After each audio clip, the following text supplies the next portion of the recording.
पनाह मांगता हूँ मैं अल्लाह की शैतान मरदूद से।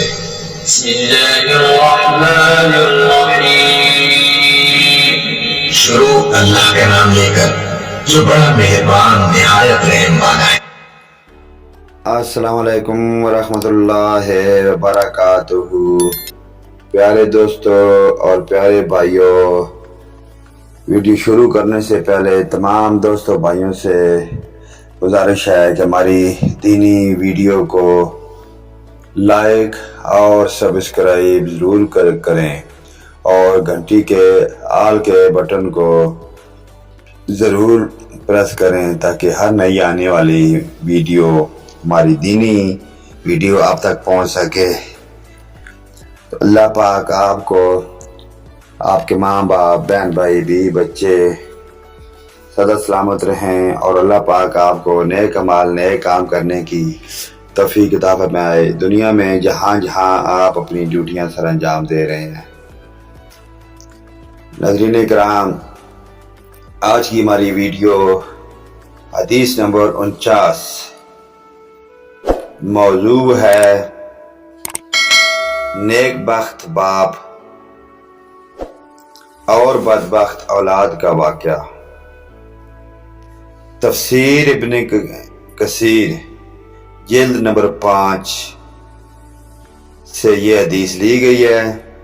सही इस्लामी वाक़यात सफ़ा नंबर 127 ता 29। तो चलिए नाज़रीन, हदीस नंबर 49 की जानिब चलते हैं। इब्न कसीर में है कि एक शख्स बड़ा नेक और सखी था। उसका बाग था, वो अल्लाह पाक के हक को हमेशा अदा करता था। उस बाग की पैदावार में से अपने बाल बच्चों और बाग के खर्च को निकाल कर बाकी पैदावार को अल्लाह पाक के रास्ते में खर्च कर डालता था। इसलिए अल्लाह पाक ने उसके माल और दौलत में बड़ी बरकत दे रखी थी। उसके इंतकाल के बाद जब इस बाग की वारिस उसकी औलाद हुई तो बाप के इस खर्च का हिसाब किया तो बहुत ठहरा। उन लोगों ने आपस में मशवरा करके यह तय किया कि हकीकत में हमारा बाप बड़ा ही बेवकूफ़ और नादान था, जो इतनी बड़ी रकम मुफ्तखोरों, गरीबों और मस्कीनों में बिला वजह दे दिया करता था।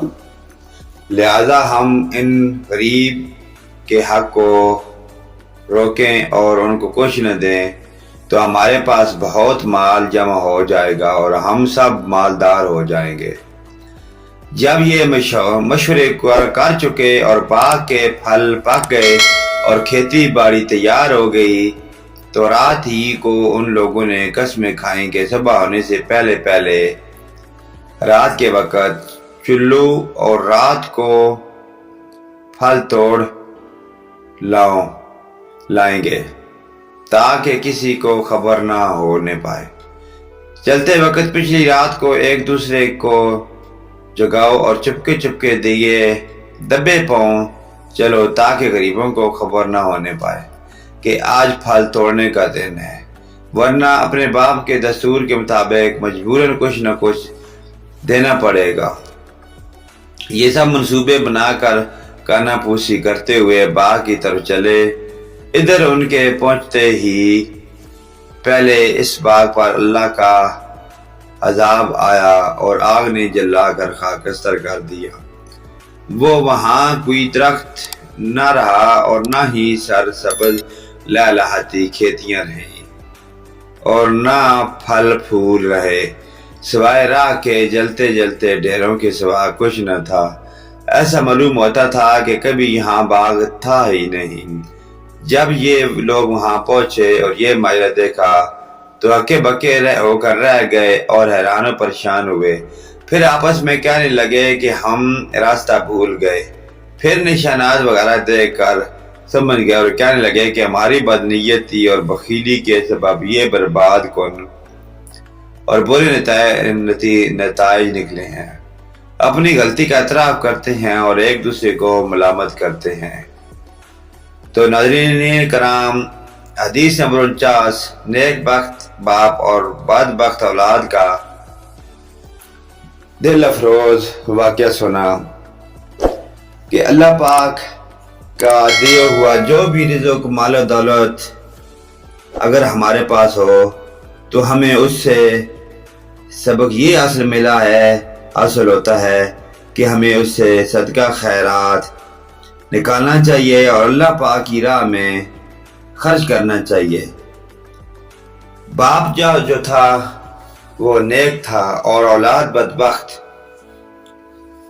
تو اللہ پاک کا جو حکم احکامات ہے ہمیں ماننا چاہیے، جس سے ہماری دنیا میں بھی ہمیں اچھا اس کا صلہ ملتا ہے اور آخرت میں بھی اس کا اچھا صلہ ہمیں ملے گا۔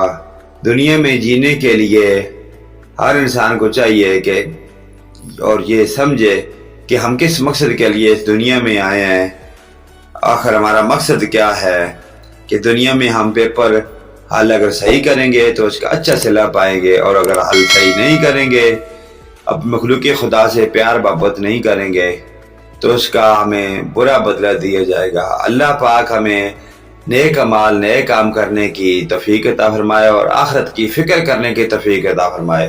نیکسٹ ویڈیو لے کر ناظرین کرام آپ کی خدمت میں ہم دوبارہ حاضر ہوں گے۔ ویڈیو کو لائک اور سبسکرائب ضرور کریں۔ اللہ حافظ، آمین ثم آمین یا رب العالمین، وآخرنا دعوانا ان الحمد للہ رب العالمین۔